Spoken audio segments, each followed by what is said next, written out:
C'est parti à nouveau pour 52 minutes d'aventure en votre compagnie. Amis du rendez-vous de midi, bonjour et bienvenue. C'est vendredi, tout est permis. On va voyager, on va cuisiner, on va tester des choses. Bienvenue à vous.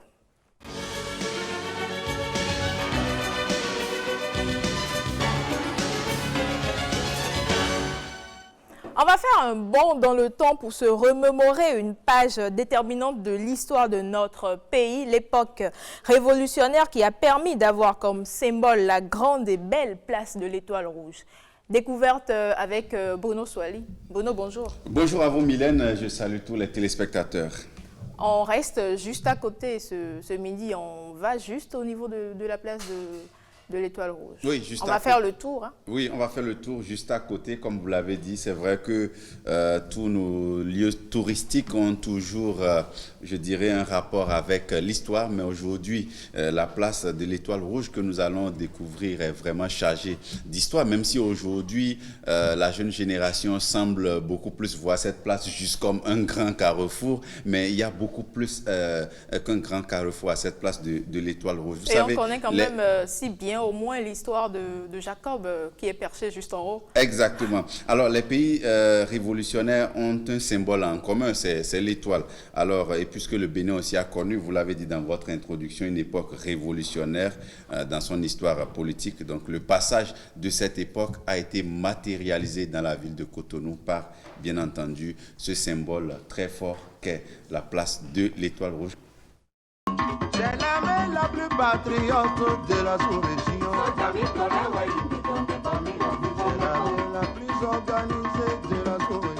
C'est la référence monumentale de la capitale économique du Bénin. En plein cœur de l'écosystème cotonois, c'est l'histoire de tout un pays qui est symbolisée et incarnée ici.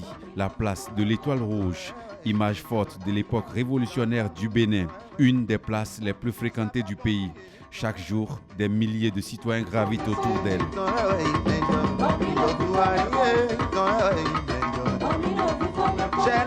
Ça retrace l'histoire de ma vie. Mon papa, Lucien Dagan, était le meilleur revendeur du pétrole agi en Afrique de l'Ouest. C'était ici qu'il menait ses activités. Quand la révolution est arrivée, du simple fait qu'il s'est marié avec la fille du général Christophe Soglo, on l'a mis aux côtés des réactionnaires parce qu'il avait assez d'argent et il a été arrêté. Mais en temps, il a été jugé et innocenté. Donc il a traîné les séquelles de cette histoire jusqu'à sa mort. Il est mort dans la démence. C'est un souvenir heureux et malheureux pour moi quand je parle de l'Étoile Rouge. L'Étoile Rouge, née sous le général Mathieu Kérékou en octobre 1974 pour symboliser l'adhésion du régime révolutionnaire à la doctrine marxiste-léniniste. Le giratoire de la place de l'Étoile Rouge est à 6 sorties, dont le centre est matérialisé par une sorte d'obélisque surmonté d'un individu tenant vers le ciel sa roue, traduisant une philosophie populaire qui est que le Bénin repose sa richesse et son développement sur l'agriculture et ses dérivés. L'Étoile Rouge étant l'expression de l'incandescence de la révolution et de l'esprit de sacrifice des révolutionnaires et de tous ceux qui veulent se sacrifier pour leur patrie.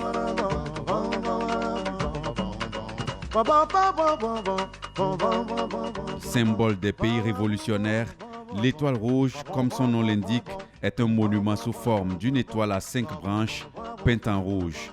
Aujourd'hui, cette place porte 3 couleurs du drapeau béninois, le vert, le jaune et le rouge. Au-dessus de l'étoile s'érige une tour surmontée par une statue d'un brave homme. Il a une arme à l'épaule, un fagot de bois dans la main gauche et une roue vers le ciel. L'arme pour rappeler aux Béninois qu'ils ont le service militaire obligatoire.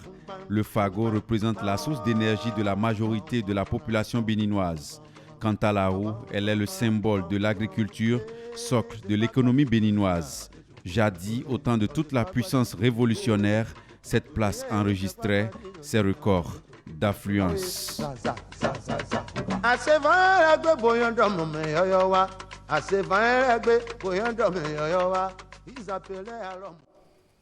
Et c'était la place de l'Étoile Rouge dans toute ta splendeur. Oui, la place de l'Étoile Rouge dans toute sa splendeur. Mais vous avez pu constater que c'est une place vraiment chargée d'histoire. On en a comme ça, hein, et peut-être que dans les autres numéros, on va en découvrir encore plus, comme la place du souvenir Juste ou la place des martyrs juste à côté de nous. Il y a également le monument aux morts. C'est des places qui, je dirais, les différents régimes qui se sont succédés ont continué par valoriser ces places-là et ces monuments-là. Quand vous prenez la place de l'Étoile Rouge, c'est une place qui a souvent accueilli les manifestations officielles de la fête de l'indépendance dans notre pays. C'est vrai que bientôt, ça va changer enfin, les manifestations officielles vont changer de lieu, donc avec le boulevard de la Marina qui est en train de véritablement changer de peau. Mais c'est une place qui est valorisée par les différents régimes qui se succèdent à la tête de notre pays. Et aujourd'hui, moi j'ai envie de dire, hein, en tant qu'observateur, que c'est une place qui semble, au sein de la jeune génération, perdre un peu son caractère sacré. Sacré parce que hier, la place de l'Étoile Rouge n'était pas un lieu public en fait. On ne pouvait pas y aller. On ne pouvait pas y aller, n'y allait pas qui voulait. Aujourd'hui, c'est devenu, excusez, hein, c'est devenu... On y fait du sport. On y fait du sport, vous voyez. On déjeune là. Là. C'est un lieu de rendez-vous pour certains. Ouais. C'est, je sais pas, des gens, ils vont pour se reposer parce qu'il y a de l'ombre aussi, etc. C'est une place qui est maintenant ouverte à tout le monde. Mais hier, elle avait encore beaucoup plus un caractère vraiment sacré, où on n'y allait pas juste pour le plaisir, on n'y allait pas juste en villégiature. C'est une place qui était vraiment gardée, mais aujourd'hui tout le monde y va. Donc je pense que quand vous allez dans d'autres pays révolutionnels, il y a des places qui sont assez symboliques, qui matérialisent le passage de l'histoire politique de leur pays à un moment donné par le caractère révolutionnaire ou la révolution. Donc ces endroits-là ne sont pas si accessibles que ça. Voilà, il y a peut-être des journées portes ouvertes, il y a peut-être des moments où on permet à tout le monde d'y aller pour peut-être prendre des photos, pour peut-être se faire enseigner beaucoup plus sur le sens et de l'existence de cette place-là. Mais au Bénin, voilà, beaucoup de gens voient ça beaucoup plus comme un carrefour. Voilà, un grand carrefour de Cotonou par où on prend pour se rendre à tel ou tel autre endroit. Mais dire que c'est une place vraiment symbolique et bien placée géographiquement, parce qu'aujourd'hui, c'est considéré comme, même si ce n'est pas forcément le cas, c'est considéré comme le centre de Cotonou en fait. C'est-à-dire qu'à partir de l'Étoile Rouge, vous pouvez vous rendre à Calavi, vous pouvez vous rendre à Kadiaon, vous pouvez vous rendre à Tokpa, vous pouvez vous rendre, en tout cas dans tous les sens. Voilà, le sens, enfin, ce giratoire-là vous offre vraiment des ouvertures, je crois au nombre de 6 sur les différentes autres. Voilà. Ça permet aussi de reconnaître le Bénin, hein, le Cotonou. Exactement. Non, toute personne qui vient à Cotonou veut passer forcément par... C'est l'une des places les plus célèbres, même reconnues à l'international. Quand les étrangers viennent au Bénin, ils veulent forcément passer par l'Étoile Rouge, ils veulent forcément connaître ce carrefour-là, ce grand carrefour-là de la ville de Cotonou. Même si après, comme je l'ai dit, la jeunesse aujourd'hui ne cherche plus à comprendre tout ce qu'il y a comme symbole en haut, ce qui est monté en haut, ce que ça représente, le sens de tout, comme l'élément nous l'a. Mais est-ce que généralement on prend le temps de voir qu'est-ce qui est vraiment en haut, celui qui est juste là, qu'est-ce qu'il tient dans la main, sur quoi il est debout? On ne prend pas la peine. On ne saurait condamner les gens de ne pas chercher, enfin, de ne pas voir ce qui est en haut, parce que c'est vrai qu'à l'œil nu, quand vous allez sur la place de l'Étoile Rouge, ce n'est pas forcément évident à l'œil nu. En journée, le soleil il est fort, il frappe. Ce n'est pas évident à l'œil nu de reconnaître. Mais aujourd'hui, il y a beaucoup d'éléments qui ont été tournés sur cette place de l'Étoile Rouge avec des drones, comme on l'a vu dans cet élément, qui permettent de voir de plus près ce que l'œil nu ne pourrait voir sur place, qui permettent de voir donc de plus près ce que cette place-là a, voilà, comme statuette en haut. Et je pense qu'à ce niveau-là, tout le monde devrait maintenant commencer à s'intéresser sur le sens de ce monument-là. Et l'élément nous l'a rappelé, inutile de revenir dessus. Mais c'est une belle place, une grande place, une place chargée d'histoire.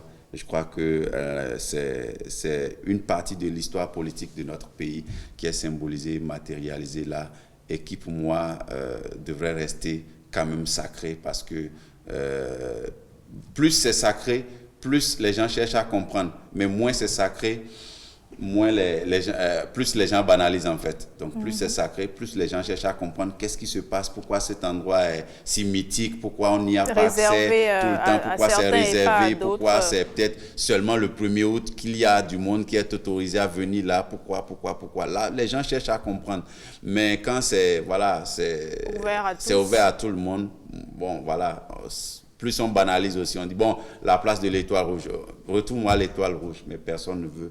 Mais qu'on le veuille ou non, c'est une période qui a vraiment marqué le Bénin, notre histoire, et que symbolise plutôt cette place. Oui, c'est ce que je dis. Et justement, cette histoire dont nous parlons, la période l'époque révolutionnaire et marquée par le marxisme, léninisme, quand vous prenez, même entre nous jeunes, vous verrez que c'est une époque qu'on maîtrise moins, c'est une époque qu'on a moins étudiée, c'est une époque qui sonne plus dans les oreilles de nos parents que de nous, la jeune génération. Parce qu'ils l'ont vécu. Parce qu'ils l'ont vécu. Donc, c'est cela. Mais nous aussi, même si nous ne l'avons pas vécu, on aurait plus d'intérêt à chercher à mieux comprendre qu'est-ce qui s'est passé à cette époque, où est-ce que ça a commencé, où est-ce que c'est terminé, où est-ce que ça a amené notre pays, quel bien ça a pu faire à notre pays, etc., etc. Mais on s'intéresse vraiment moins.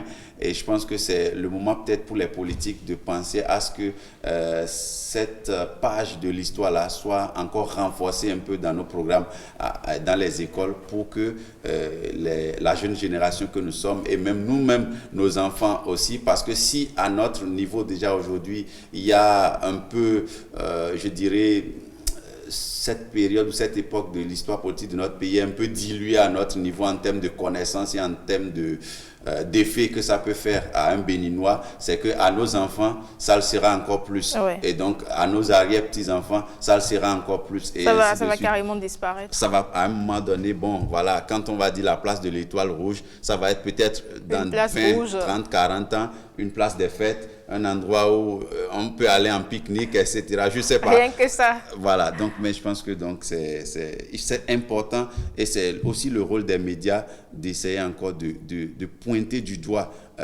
que ces endroits-là sont vraiment des endroits forts, des endroits symboliques. Quand nous prenons la place de, je ne sais pas, le monument aux morts, par exemple. On va revenir là-dessus. Tu vas nous faire découvrir l'histoire qui entoure ces places-là. Exactement. Alors, on va découvrir l'artiste du jour avec Hamidou Saka.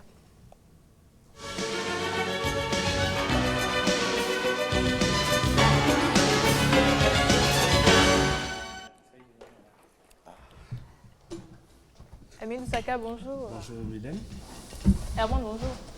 Bonjour Mylène et bonjour à tous. La pleine forme. Ça va, merci. On est avec notre artiste d'aujourd'hui, de ce vendredi. Justement. Moi, je veux bien comprendre quelque chose. Oui. Généralement, les artistes, la plupart du temps, mettent des verres fumés, des lunettes de soleil. Pourquoi? Je crois que c'est Herman qui pourra mieux nous expliquer. Ça sent bon, il s'y retrouve mieux. J'ai jamais été artiste. Donc non, même. Je veux bien comprendre. Non, mais vous savez, lorsque vous écoutez beaucoup d'artistes, c'est vrai, c'est leur habitude de monter sur scène, d'affronter du monde et tout le reste. Mais pour pouvoir dissimuler un peu le stress que cela englobe, pour pouvoir essayer de cacher un tout petit peu, voilà, leur ressenti, parce que ça se lit également sur les yeux, hein. Donc ils essaient de mettre ces lunettes-là pour camoufler quelque peu leur stress, leur trac et tout le reste. Donc voilà. Bon, c'est vrai, c'est une tentative d'explication. Mais c'est réellement nous avons la raison. Notre artiste en studio qui a également ses lunettes, peut-être qu'il va mieux nous l'expliquer. Oui, pour moi, ce n'est pas pour cacher le stress. Ça pour ne pas partie... faire voir vos yeux. Non, ce n'est même pas ça. Je peux faire voir mes yeux. Ouais. Donc, c'est un accessoire. C'est pour la beauté. La beauté aussi, c'est bien pour l'artiste. Voilà. Oui, oui. Alors, vous avez remarqué, on a commencé déjà par planter le décor avec notre artiste, c'est bien sûr Boroko. Il est artiste, jeune artiste béninois. Et bien, avec lui, on va pouvoir découvrir un peu sa passion pour la musique et d'où est-ce que c'est parti aujourd'hui. Il est à combien d'albums et quelles sont les thématiques qu'il aborde dans ses chansons. Donc, voilà un peu ce qui fera la quintessence de nos échanges avec Boroko. Déjà le nom Boroko. veut dire Oui, quoi? Boroko, c'est ce que je pense là. Justement, Boroko, il faut dire c'est le fils de l'homme. Le fils de l'homme. le C'est fils en de quelle l'homme. langue? C'est en langue d'Endi. En langue d'Indi, Boroko. Et à l'état Boro, c'est civil, l'homme. son nom c'est Eko, c'est John l'enfant. Pampangou.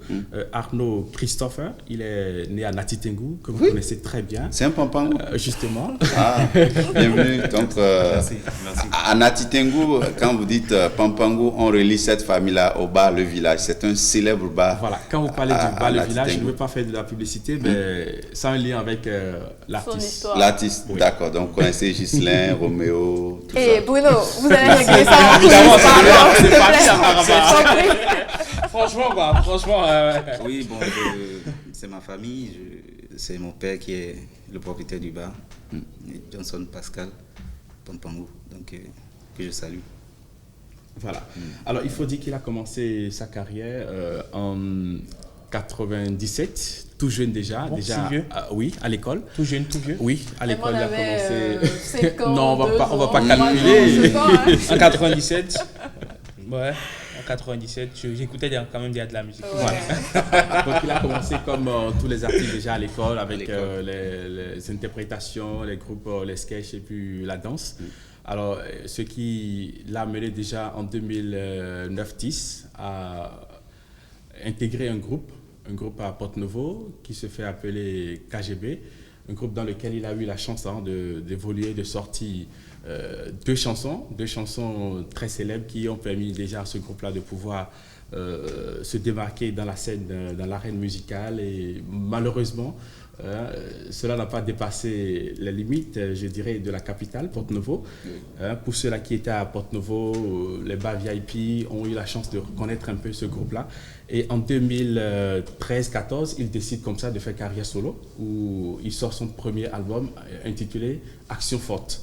Action Forte pour montrer son engagement pour la musique, son engagement pour la chose culturelle, et ce qui lui a permis de faire le tour du Bénin, parce que étant natif de Natitengu, donc il est chez lui, il a eu la chance de parcourir un peu le Bénin, du nord au sud, et il faut dire que sa mère est basée à Porto-Novo, pour avoir travaillé tout le temps à Porto-Novo, donc il est également du sud, donc il est également du nord, il est béninois. Un brassage. Ici, Un brassage. Donc voilà, ce qui lui a ouvert également des portes concernant son art, sa musique et tout ce qu'il développe au quotidien. Alors, à côté de sa musique, il a décidé de s'investir dans le côté humanitaire et le côté associatif, ce qui lui a permis de créer une ONG qui s'investit dans le domaine des changements climatiques, de l'environnement, avec des chansons aussi engagées dans le domaine pour pouvoir permettre un tant soit peu de sensibiliser, d'éduquer, de conscientiser les populations sur les dangers de tout ce qui touche aujourd'hui les changements climatiques. Alors, il chante l'amour, il chante, je dirais, tout ce qui concerne la vie, tout ce qui concerne l'être humain, ce qui lui a permis un tant soit peu de participer à des compétitions aussi bien nationales qu'internationales. Mais bon, il aura, comme nous avons la chance de l'avoir, il va pouvoir nous le dire. Il a eu la chance d'avoir également quelques prix. On va revenir sur ces prix-là. Le ndombolo, c'est ce qui le caractérise en termes de rythme. Le ndombolo, parce que très tôt... Déjà, il va nous dire pourquoi il a choisi Justement. ce rythme. Voilà. Pourquoi ce choix? Bon, en fait, il faut dire que je touche un peu à ça. Et je ne fais pas une dombolo, moi j'appelle pas ça dombolo, j'appelle ça l'afro-rythme. Parce que moi je ne suis pas un Africain. J'utilise tous les rythmes que je peux, africains, et puis que je brasse. Donc c'est vrai, parfois il y a le fond de la musique qui est un peu dombolo, bien Congo je peux dire, mais il y a toujours ma touche particulière. C'est un mélange. Voilà, donc je n'appelle pas ça dombolo. Dombolo peut-être parce que j'ai commencé la danse comme il le disait tout à l'heure, et j'ai commencé la danse et tout ça, donc à l'époque c'était dombolo et tout ça. C'est le rythme qui était tu as dansé sur le toutes les dombolo, radios. toi? Absolument. Il a connu Loa, donc avec tout ce que ça a eu comme J'ai écouté le conséquence. dombolo. Comme je suis pas trop dans ça. C'est vrai que c'est rentré, c'est ancré en moi, et puis bon, je me sers de ça pour faire ce que je fais. Alors, et qu'est-ce que vous dites de la rumba? Parce qu'on note un peu des notes de rumba dans vos Bien chansons. sûr. Bon, en fait, d'ailleurs, même, je fais l'afro-rythme dont je parle, c'est la rumba d'abord. Et la musique, le reste, l'animation, c'est pour faire danser. Sinon, je fais d'abord la rumba, qui est brassée parfois à la musique traditionnelle du Bénin et tout ça. C'est la rumba. Et tout ça, vous le faites avec votre orchestre que vous avez mis sur pied en 2017. Oui. L'orchestre dénommé Première Division. Et quand on parle de Première Division, nous avons deux sportifs très bien, deux sportifs bons teint sur ce plateau. Tous les joueurs rêvent d'être en Première Division. C'est la crème dans un pays en matière de football. Notre crème à nous ici, en matière de football, c'est... La première division aussi, dans tous les pays. Dans tous les pays. Donc voilà un peu ce qu'on peut dire. En attendant de revenir sur deux parties, cet amour-là, c'est vrai que papa a évolué un peu dans un orchestre à Nati Tengu. Rappelez-nous le nom de cet orchestre. Kabadia, qui est un orchestre de Nati Tengu. Et papa a évolué un peu dans cet orchestre-là, ce qui vous a très tôt permis de vous tracer déjà votre trajectoire. Bon, moi, je n'ai pas vu mon père jouer. Il a son bar et puis la musique, c'était toujours tout le temps avec nous, tout ça. Donc, c'est comme ça, c'est venu. C'est pas que j'ai jamais vu mon père chanter. Peut-être qu'on a eu les chansons de l'orchestre et tout ça. Il chantait pas à la maison? Non, quand moi j'étais né, il ne chantait plus. Il avait arrêté de chanter. Donc c'est comme ça, la musique est venue. Parce qu'on était tout le temps dans la musique et tout ça.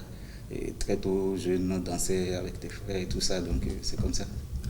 Alors, nous allons permettre aux amis téléspectateurs de pouvoir se faire déjà une idée sur votre touche musicale à travers la première sélection. C'est Amour non limite que nous allons découvrir, une chanson d'amour. Et pourquoi vous êtes beaucoup plus engagé Amour, amour? Bon, il faut dire que je chante les faits de société, hein, mais beaucoup plus l'amour parce que l'amour c'est vaste et c'est l'amour qui peut permettre d'apaiser les cœurs, la paix et tout ça. Vous voyez les élections qui approchent déjà, quand on chante l'amour, je pense qu'on ramène beaucoup plus de personnes à être, comment il faut dire, en paix, plus tolérant et puis tout ça. Donc je chante beaucoup l'amour, c'est ça. Nous love sur votre t-shirt. C'est un contraste. Like New Look. Ah oui, ça corrige. D'accord, voilà. Justement, Ah, c'est cet équilibre-là. On va manger un tour à la régie et on revient.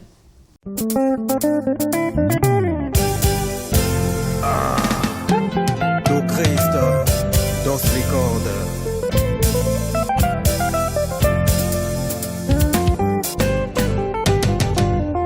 My name is Boroko Pampango. Bonjour, appelle-moi si chérie et je t'appellerai Rose. Sans limite, je désire repartir dans ce monde.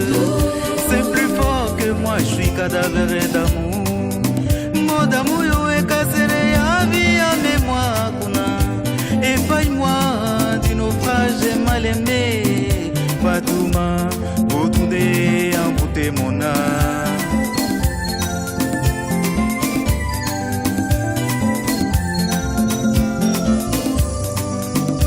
Arrivant dans ta direction, les câbles après de mon cœur se sont cassés. Sans limite, je ne peux cesser de t'aimer. C'est beaucoup plus une chanson lyrique, là, les lyriques de cette... Oui, ce sont les lyriques de la chanson. De la chanson. Oui, et le clip, pour ce clip, je l'avais déjà fait en featuring avec l'artiste Nana Tepa, qu'on le présente. Voilà, de la Takora toujours. Et on avait fait un featuring, mais là c'est la version intégrale de la chanson. Donc ce sont les lyriques. Alors, ce titre est parti d'où? Ce titre. Une déception Non, je chante l'amour, je magnifie quand même la femme. Parce qu'on a eu des noms là, on a eu Fatouma. À la fin, oui. C'est pour, comme on le fait toujours en Afrique, pour saluer quelqu'un dans la chanson et tout ça. Que vous connaissez, bien sûr. Oui, bien sûr. Ouais. Donc ce sont des gens que j'ai cités comme ça pour les saluer à la fin. Alors, donc sinon la chanson, comme je le disais, la chanson, je l'ai écrite depuis 2007. Je l'ai écrite depuis 2007, donc le temps de...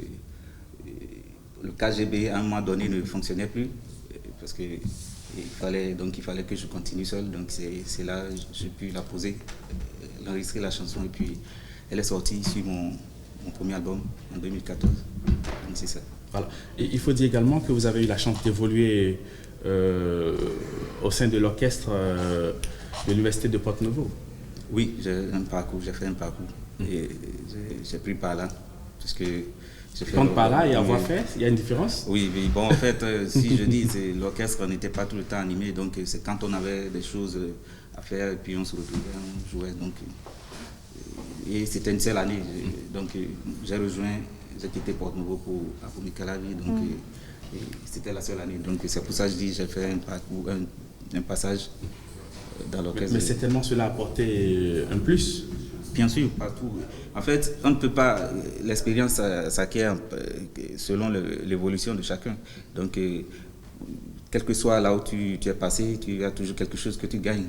Donc, c'est comme ça. J'ai quand même eu à jouer avec des gens là-bas qui m'ont permis de connaître mieux certaines choses, d'assurer certaines choses quoi, sur scène. Alors, l'inspiration pour pouvoir pondre vos textes de chansons vous viennent souvent où? Quand vous êtes en déplacement, quand vous êtes dans votre profond sommeil? Partout. C'est partout. L'inspiration, ça vient toujours. Ben, je sais pas, comme on le dit, c'est Dieu qui donne. Donc, sous la douche, on peut se réveiller comme ça avec une inspiration. Et là, vous notez en même temps? En même temps, je note. Ou sinon, j'enregistre. J'enregistre, je garde et c'est comme ça. Alors, on a remarqué que vous faites de la rumba, enfin, suspend le titre qu'on vient de suivre. La rumba qui, de façon normale, aujourd'hui, va avec le lingala. Vous comprenez un peu le lingala? Bon, non, Tu t'essayes? Non, je capte quelques mots quand les gens parlent, mais pas... Donc, mais votre façon de rendre, de donner, je vais dire, ce goût de rumba à votre test, ce goût de lingala à votre test, comment est-ce que vous y arrivez? Je n'ai pas compris. C'est-à-dire, comment est-ce que vous faites pour faire en sorte qu'à travers même votre français, qu'on ait l'impression d'écouter de la rumba? Est-ce que vous faites du français et du fond? Parce que le lingala aussi, c'est ça. Lorsque vous écoutez Fally Ipupa ou Koffi Olomide, vous vous rendez compte à un moment donné, il y a du français mélangé à du lingala. Enfin, ce patchwork, ce qu'il appelle un patchwork, qui est vraiment bien mixé. Aujourd'hui, moi, je ne me force plus à faire ça. Ça vient comme ça. Et je ne me force pas parce que c'est le travail, il faut toujours travailler. Et puis c'est un conseil aussi à ceux qui veulent chanter. Il faut beaucoup bosser, il faut beaucoup écouter les autres, ceux qui ont fait avant vous. Donc si c'est que tu fais un genre donné, tu écoutes le genre à fond.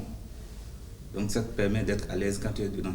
Moi je ne me force pas à chercher à être à ce que ça ressemble. Quand je chante, ça sort comme ça. Donc, dans votre discothèque, comme ça sort comme ça. Dans votre discothèque, Ferré Goula, Papa Rumba, tous. Fally Ipupa. D'abord c'est Koffi en premier, donc Werason, tous.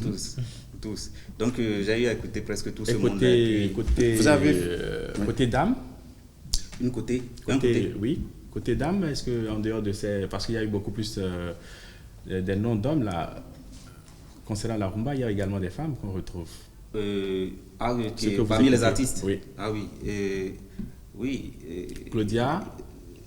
Non, pas Claudia. Il y a Claudia. Aujourd'hui, c'est les plus jeunes. Cindy, Tatiana Cruz, je pense MJ30. Bon, il y en a quand même. J'ai une question. Vous avez fait Nati Tengu. On sait que tu reviens encore sur Nati Tengu. Oui, en lien avec sa carrière. En lien avec sa carrière, parce que c'est une ville où, à cause de la forte activité touristique, les artistes, enfin ceux qui se mettent dans la musique, ils sont souvent très influencés par les touristes. Et donc, vous trouvez beaucoup plus, il le sait, de jeunes artistes qui penchent dans le rap, en fait, qui penchent pour le rap, généralement. Comment est-ce que vous avez fait pour vous autres échapper à cela? Peut-être que si j'avais... Parce que moi, j'ai quitté Nati Tengu un peu tôt. Voilà. Si j'étais resté, peut-être que je n'allais pas... Vous avez des cousins dans le rap? Voilà, mon frère aussi, il a fait le rap. On serait dans du... Voilà, peut-être que c'est dans cette vague. Mais sinon, moi, j'ai fait Porto-Novo. Donc, quand je dis ça, déjà, vous pouvez comprendre. D'accord. Ah oui, ce qui nous Porto-Novo est beaucoup plus musique africaine et Congo, beaucoup aussi. Beaucoup, la musique cubaine, beaucoup de musiciens globalement, oui. à Porto-Novo jouent mieux la musique congolaise dans le Bénin, en fait. Alors, on va voir notre deuxième sélection concernant votre clip vidéo. Cette fois-ci, nous allons écouter une chanson très engagée concernant la cause environnementale, c'est sur les changements climatiques. Et le titre, c'est La Terre, notre seule maison. L'avenir de l'humanité est menacé par les changements climatiques. Allons-nous continuer d'ignorer nos actes? Habitants de la planète Terre, mobilisons-nous contre les changements climatiques. Nous n'avons nul ailleurs que la terre. Protégeons-la, elle est notre seule maison. Protégeons-la, car c'est chez nous. Nous voulons voir les oiseaux voler dans un ciel bleu, contempler les étoiles sans la peur des intempéries. Nous voulons respirer un air pur non pollué, regarder les animaux et les forêts en vie. Faisons plus d'efforts pour nous et nos progénitures. Habitants de la planète Terre, mobilisons-nous contre les changements climatiques. Nous n'avons nul ailleurs que la terre. Protégeons-la. Voilà, La Terre, notre seule maison. Et quel a été l'écho après la sortie de ce clip-là? Bon, nous, au niveau de... Il y a un retour concluant de l'ONG.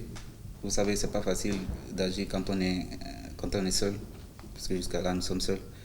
Mais nous, à notre niveau, déjà, nous passons dans les écoles comme nous pouvons le faire. Et pour sensibiliser, faire la projection. Et il nous est même arrivé par endroit que des directeurs d'école acceptent apprendre le refrain aux enfants. Donc, voilà.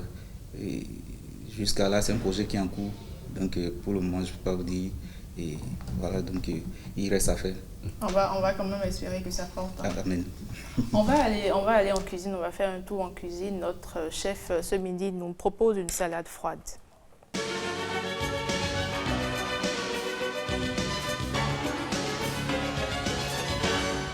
Aujourd'hui, je vais vous montrer comment réaliser une salade d'avocat au gambas, bien dressée pour pouvoir séduire nos tontons, nos papas à la maison. Allez, on y va. C'est parti. Là, nous avons les gambas qu'on va décortiquer tout à l'heure, parce que là, ce n'est pas encore décortiqué. On va les décortiquer. Voilà mes avocats. Et là, ce sont les avocats. Maintenant, pour ma petite touche de décoration, je vais utiliser un peu de concombre. Là, ce sont les ciboulettes. Ça va me permettre de sauter mes gambas. Donc, ce sont les herbes aromatiques que je vais utiliser. Ça, c'est céleri. Et là, c'est persil. Donc, je vais hacher tout ça pour pouvoir sauter les gambas avec un peu d'ail. Et un peu d'huile d'olive pour pouvoir donner plus de saveur à ce que nous allons faire. Vous êtes prêts, j'espère? OK. Là, je vais décortiquer mes gambas. J'enlève la tête, mais je vais garder la queue pour pouvoir faire une belle présentation.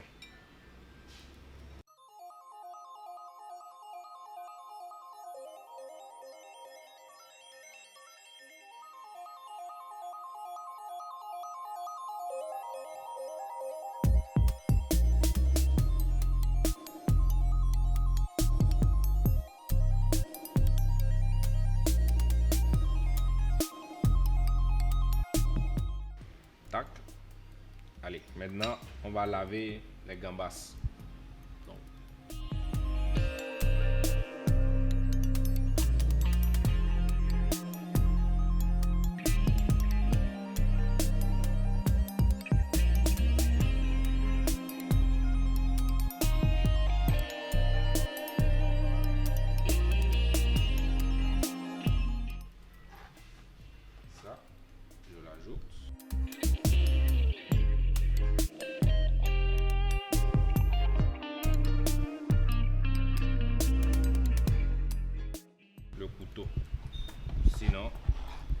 faire de l'eau et ça va noircir. Là, un peu de céleri.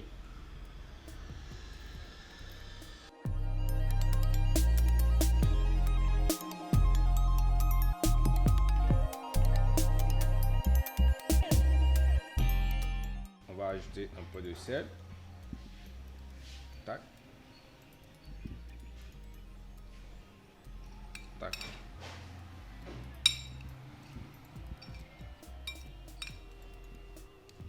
Et là, j'ajoute une filet d'huile. Tac.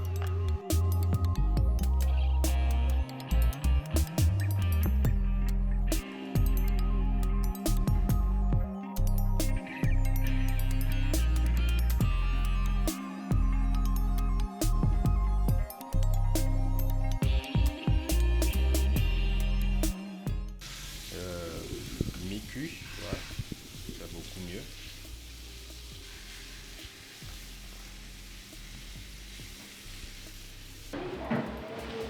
Ouais, je l'ouvre comme ceci.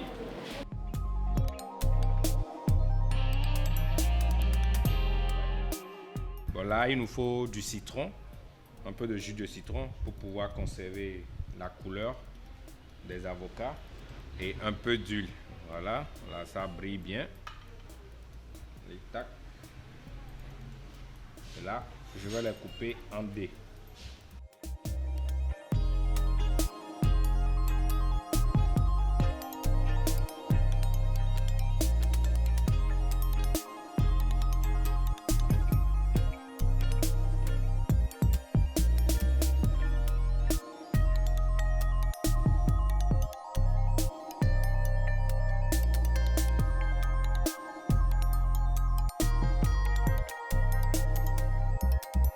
La tomate, elle a été bien lavée.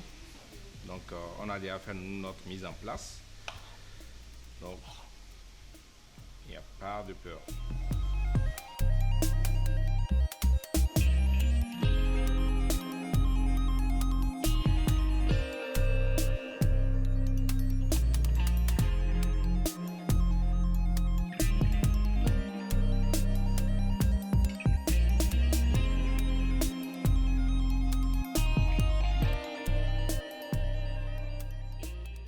Je vais vous montrer comment faire notre joli dressage. Parce que ça va être du wow.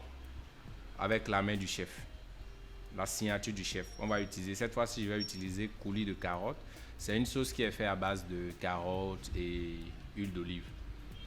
Prenez le rendez-vous pour savoir comment réaliser un coulis de carottes ou coulis de bissap dans notre prochaine émission. Je vais vous montrer comment ça se passe. Là, je vais passer au dressage. Là, vous pouvez utiliser en porte-pièce, ça dépend si vous en avez. Si vous n'en avez pas, vous allez voir quel outil, ou vous pouvez prendre les bidons de Porsatomé ou de FIFA là, que vous pouvez découper. Prendre le sec et ça va vous servir de l'emporte-pièce.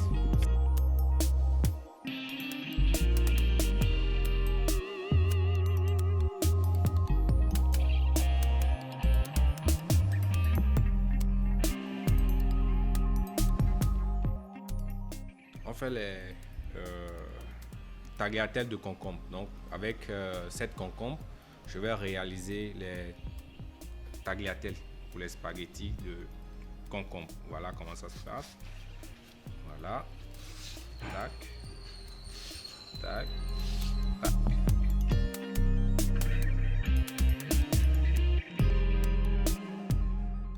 Les spaghettis de concombre.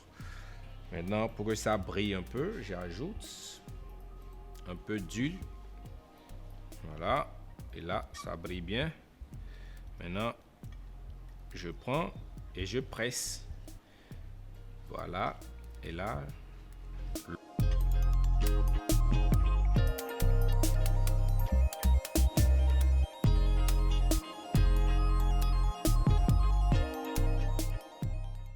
la déco. Plus de précision pour que ça ne tombe pas. Et voilà. Ah. Okay. Tac. On va plier.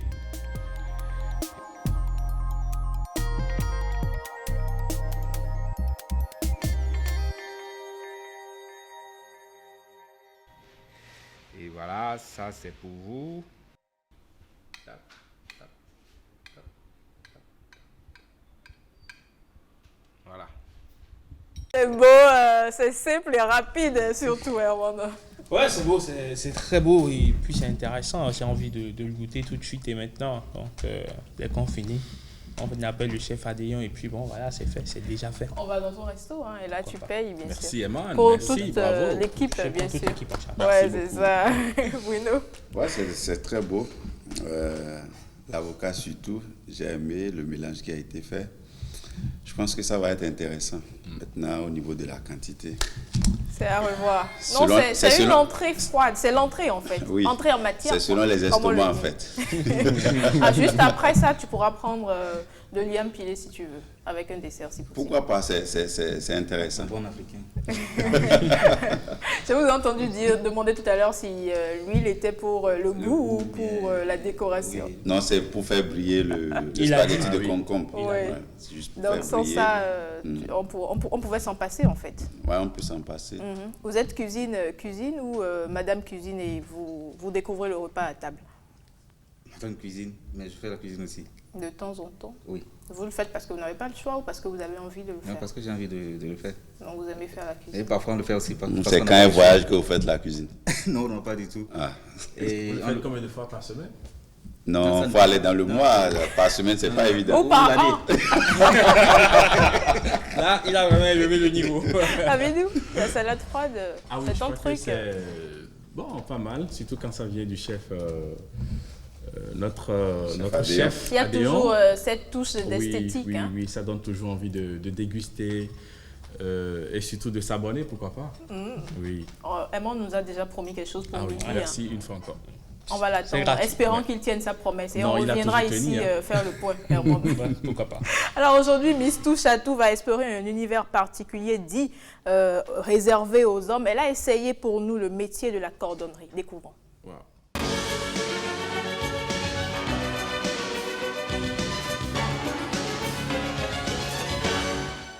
Mesdames et messieurs, bonjour. Aujourd'hui, j'ai testé pour vous amène à la découverte de cordonniers. Ces artisans-là qui fabriquent et réparent nos chaussures. Oui, aujourd'hui, nous allons essayer d'en savoir un peu plus sur ce métier-là. Est-ce qu'il faut suivre une formation avant d'être cordonnier? Quels sont les accessoires dont ils ont besoin généralement pour fabriquer les chaussures ou pour les réparer? Il va nous dire tout et il nous attend déjà. Installez-vous confortablement. On y va. Comment vous allez? Ça va bien. Alors, dites-nous concrètement, un cordonnier, c'est qui et il fait quoi? Quand on parle de la cordonnerie, c'est ceux qui travaillent avec du cuir, la peau, et on fabrique tout avec les cuirs. Donc la cordonnerie, c'est encore un fabricant de chaussures, un fabricant de ceintures, etc. Pour fabriquer une chaussure, quels sont les accessoires? Bon, pour fabriquer une chaussure, ça dépend de la chaussure dont tu vas fabriquer. Donc, il y a les matières premières. Les matières premières, là, il y a les semelles, et les cuirs, les premières semelles, les talons, les garnitures, etc. Pour exercer ce métier, est-ce qu'il faut suivre une formation ou bien on peut se lever juste du jour au lendemain et commencer par faire de la cordonnerie? Pas du tout. C'est une formation à longue durée. Au moins à 3 ans et demi à 4 ans. Tu peux finir. Est-ce que vous pouvez m'apprendre à fabriquer une chaussure, là maintenant? Oui. Quel modèle nous allons faire? Bon. On va faire une babouche. D'accord. Qu'est-ce que vous appelez babouche en fait, généralement, pour montrer aux téléspectateurs? Babouche là, bon. Vous avez un exemplaire là? Oui, oui. Voilà une paire de babouches.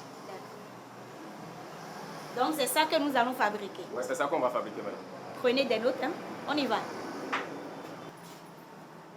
On va choisir ça ici. C'est selon le goût de chacun. Ouais, selon le goût de chacun. Tout est coupé ici. Selon le goût de chacun. On choisit quelle couleur On alors? prend ça là. Quelle est la prochaine étape? La prochaine étape, on va mettre du doublure. On y va?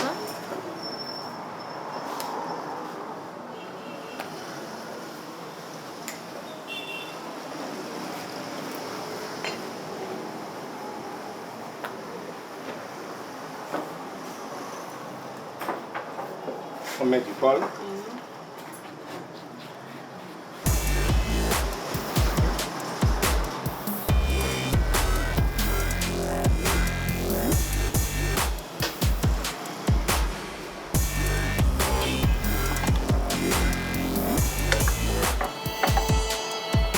Maintenant, on va commencer par plier. D'accord. Comment est-ce qu'on plie? Il faut me montrer pour que je...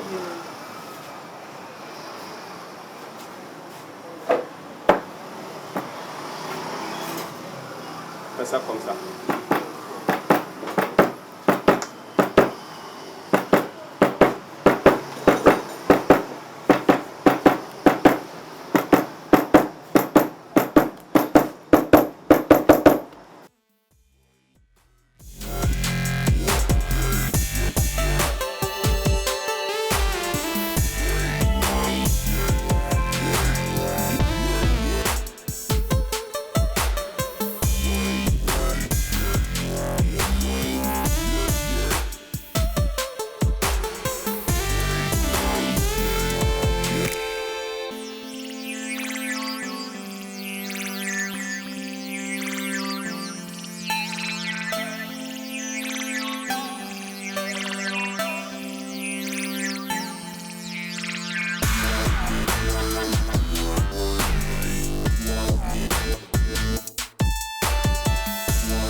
Ça là, c'est première semaine.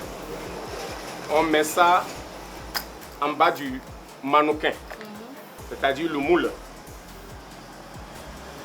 Et si quelqu'un commande une paire de chaussures, on est obligé de prendre la mesure de ce qu'il a commandé. Donc, s'il a commandé plus grand que ça, on prend le moule qui est plus grand que ça. Si c'est plus petit que ça, on prend ce qui est petit. Maintenant, ça, c'est première semaine.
mangera à la sueur de son front. Cette phrase trouve tout son sens dans cet atelier. Bravo tout simplement à ces hommes et femmes qui subliment au quotidien nos pieds de par leur création. C'est juste merveilleux. Merci d'avoir été des nôtres. À bientôt.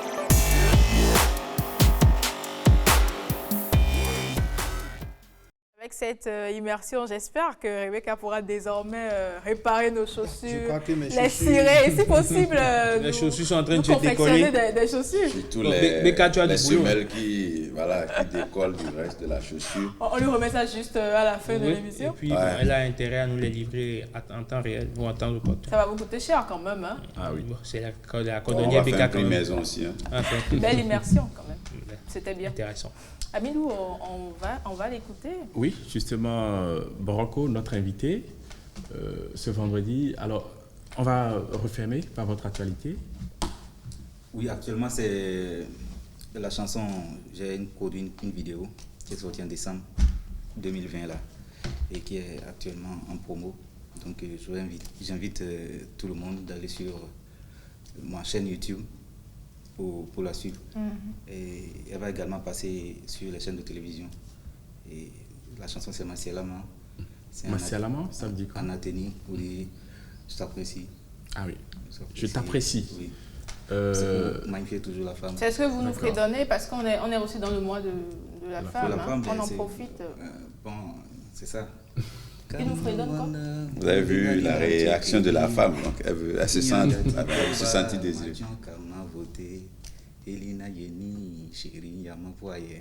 Bon, c'est un peu ça. Et c'est un fond zouk, comme je le dis, toujours à ma manière. D'accord. Voilà, et pour nous qui ne comprenons pas cette langue-là? Le Nathéni, oui, c'est pour dire, c'est pour remercier la femme qui aime vraiment son homme. Véritablement, quoi. Quand on aime vraiment, il y a aimer aussi véritablement. Merci à l'amour vous. n'existe pas, il n'y a que des preuves. Merci à vous de le reconnaître quand même. On souhaite beaucoup de courage à toutes ces femmes, femmes fortes. Et merci à vous. Merci. Merci à toutes les excellent week-end à vous. Oui, excellent week-end. On se repose et on se retrouve la semaine prochaine. Ciao, ciao. Bye.